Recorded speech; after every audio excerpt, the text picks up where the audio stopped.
I'm going to read Those Darn Squirrels by Adam Rubin.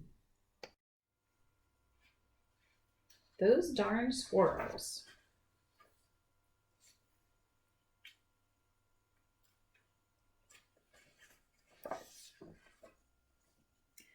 On the outskirts of town, at the edge of the forest, there was a little old house.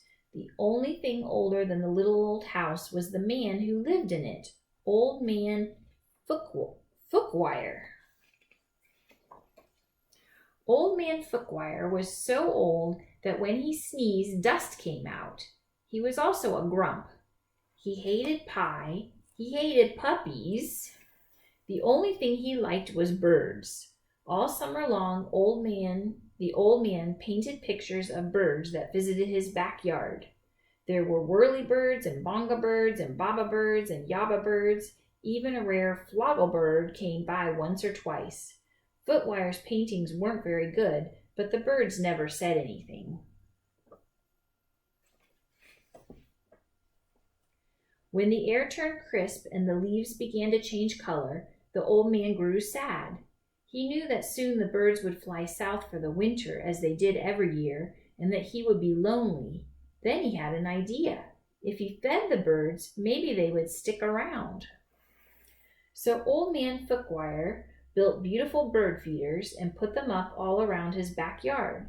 He filled the feeders with delicious seeds and berries, and soon birds came from all over the forest just to eat in the old man's backyard.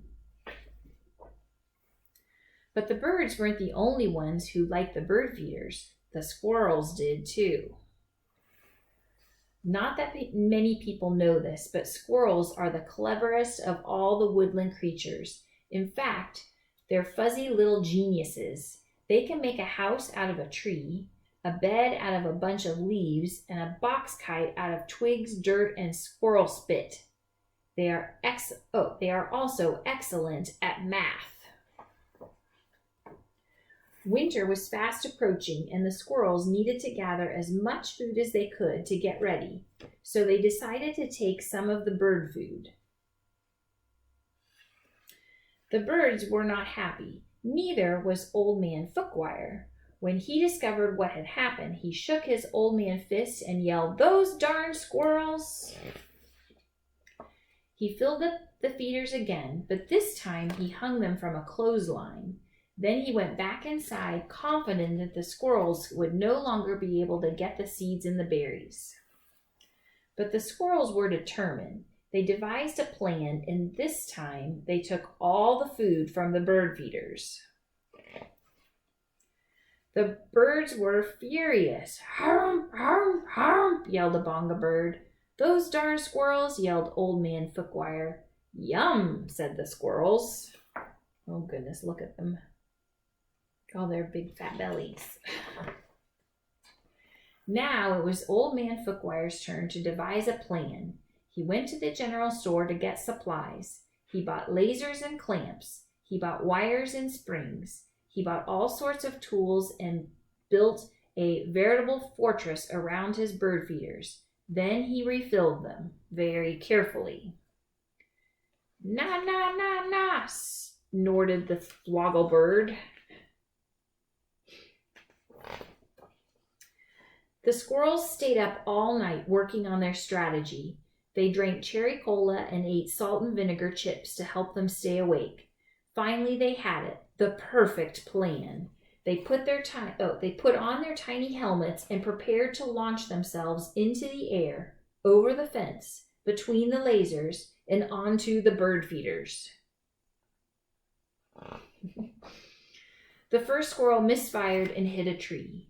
The second squirrel went too high and landed in a bucket.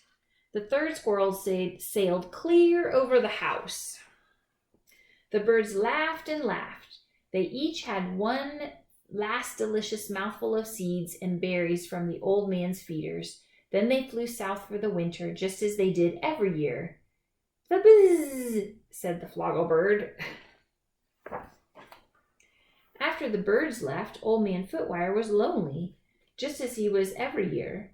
He fixed himself some cottage cheese and pepper, his favorite snack, but he was still lonely.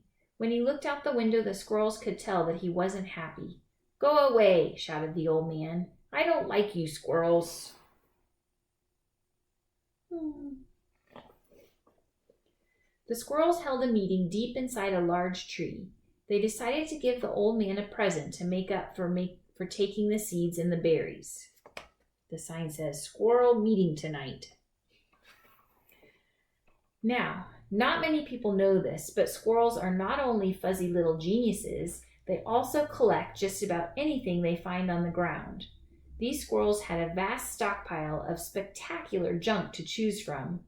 But what would Fookwire like? Bottle caps, popsicle sticks, postage stamps. Finally, they had it, the perfect gift. The squirrels stacked all of their loose change on Old Man Fookwire's doorstep. There were dimes and pennies, there were nickels and quarters, there were even a few tokens from Coco's Arcade. It all added up to $47.36 plus a few rounds of skee-ball.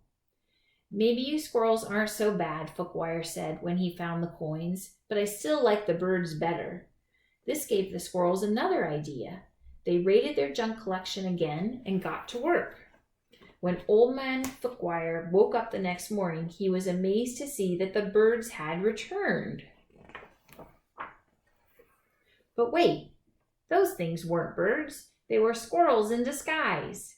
"Great googly moogly," said Old Man Fookwire. "This will make quite a painting." He ran outside and took down the lasers and the wires and the spring-loaded trapeze. He turned all the bird feeders into squirrel feeders. Then he painted till his paintbrush ran out of bristles. The squirrels were so overjoyed they had a party in Old Man Fookwire's house. "Those darn squirrels," said Fookwire, and he shook his old man fist and smiled. The end.